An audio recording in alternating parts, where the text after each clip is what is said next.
تو السلام علیکم۔ تو آج آپ کو میں والدین یعنی ماں باپ کی بد دعا کا اثر کیا ہوتا ہے وہ بتانے جا رہا ہوں۔ تو ایک لڑکے کو ایک لڑکی سے محبت ہو گئی جو حافظ قرآن تھی، اور وہ لڑکی اس سے ہر طرف دکھائی دیتی تھی، اور آخر اس نے اپنے والدین کو منا کر اس لڑکی کے گھر رشتہ بھجوا دیا۔ رشتہ گھر ان کے بھجوانے کے بعد ان کو لڑکی مل گئی اور ان کی شادی بھی ہو گئی۔ آخر شادی کو عرصہ ہو گیا، اور جو بھی وہ لڑکی مانگتی تھی وہ لڑکا اسے دلا دیتا تھا، اور وہ لڑکا اس لڑکی سے بہت محبت کرتا تھا، اور جو بھی وہ لڑکی چیز مانگتی تھی وہ اس سے دلا دیتا تھا۔ آخرکار ایک دن اس کی بیوی کی طبیعت خراب ہو گئی اور وہ بیمار ہو گئی۔ کافی بڑے ڈاکٹروں نے بھی اس کا علاج کیا اور وہ ٹھیک نہ ہو سکی، اور آخرکار اس کی روح پرواز نہیں کر رہی تھی۔ جو اس سے بہت محبت کرتا تھا اس کا ہسبینڈ، وہ دعا مانگنے لگا کہ یا اللہ اس کی روح لے لو، لیکن اللہ تعالیٰ نے اس کی روح نہیں لی۔ وہ جو سانس لے رہی تھی نہ مرنے کے قابل تھی اور نہ ہی جینے کی، یعنی کہ مر اور جی دونوں رہی تھی وہ۔ آخرکار اس لڑکے نے سورۃ رحمان، سورۃ یاسین پڑھی، اور 3 دن کے بعد اس کی بیوی کی روح پرواز کر گئی جو حافظ قرآن تھی لڑکی۔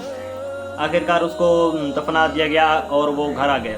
2 دن کے بعد وہ چلا گیا پھر سے بیوی کی قبر پر کہ جاؤں کہ سورت یعنی کہ قرآن کی تلاوت کر کے آ جاؤں، اور وہ جاتا ہے اور دیکھتا ہے کہ کسی کی قبر پر 5 کتے بھونک رہے ہیں، اور جیسے ہی وہ وہاں پر جاتا ہے دیکھتا ہے کہ اس کی بیوی کے قبر پر ہی کتے بھونک رہے ہیں۔ وہ حیران ہوتا ہے اور وہ ایسے کرتا ہے کہ لکڑی اٹھاتا ہے اور کتوں کو بھگا دیتا ہے، اور پھر وہ حیران ہوتا ہے کہ میری بیوی قرآن پاک کی حافظ تھی اور یہ کیا ہو گیا، اس کی قبر پر کتے کیوں بھونک رہے ہیں۔ یہ سوچتے سوچتے وہ گھر چلا گیا۔ پھر 2 دن کے بعد وہ پھر واپس آیا اور وہ پھر وہی 5 کتے ادھر اسی کی بیوی کی قبر پر بھونک رہے تھے۔ پھر اس نے لاٹھی اٹھائی ان کتوں کو بھگا دیا۔ آخر پھر دوسرے دن پھر آیا اور پھر بھی وہی سلسلہ تھا، اور پھر اس نے لاٹھی اٹھائی اور کتوں کو بھگا دیا، اور اس کے ذہن میں یہی سوال آ رہا تھا کہ میری بیوی تلاوت قرآن کی حافظ تھی اور یہ کیا ہو رہا ہے۔ آخرکار وہ اپنی ساس کے پاس چلا جاتا ہے، اور اس کی ساس کے پاس جاتے اس اپنی ساس کو یہی بتلاتا ہے کہ اس کی بیوی کی قبر پر کتے بھونکتے ہیں، تو کیا وجہ ہے، کیا اسی نے کوئی گناہ کیا تھا، کیونکہ میرے ساتھ تو رہتی تھی تو کافی احترام نماز پڑھا کرتی تھی، تو کوئی ہے ایسی، مجھے تو نہیں لگتا کہ اس نے کوئی گناہ کیا ہو۔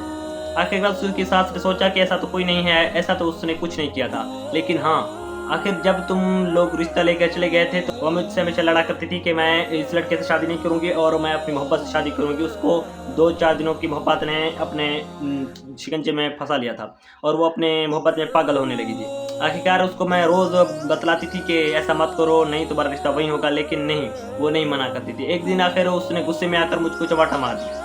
میں نے اس کو 9 مہینے پیٹ پہ رکھا تھا، لیکن اس نے مجھے چماٹا ماریا۔ میں نے خدا سے درخواست کی کہ یا اللہ اس کو میں نے 9 مہینے پیٹ پہ رکھا اور اس نے میرے ساتھ ایسا کیا۔ آخرکار میں نے اس کو بد دعا بھی نہیں دی تھی، لیکن اس پر یہی اثر ہو رہا ہے کہ اس نے اپنے والدہ کو ایک تھپڑ لگائی، اور اس کو اس قبر پر کتے بھونکنے کی بجائے اس کو اللہ عذاب بھی دے رہا ہوگا۔ اور اس ویڈیو کو بنانے کا مقصد یہی تھا کہ اکثر والدین کو ان کی اولاد ایسے ہی کرتی ہے، تو اگر آپ کے والدین آپ کو دعا دے دیتے ہیں کہ آپ کامیاب ہو جائیں، یا کوئی بھی دعا آپ کے لیے کر دیتے ہیں، تو اس کو خدا پورا کرتا ہے، اللہ ہی پورا کرتا ہے، لیکن یہ ان کی بد دعا بھی ڈائریکٹ لگتی ہے اور ان کی دعا بھی ڈائریکٹ لگ جاتی ہے، تازہ مل جاتے ہیں ان کا پھل۔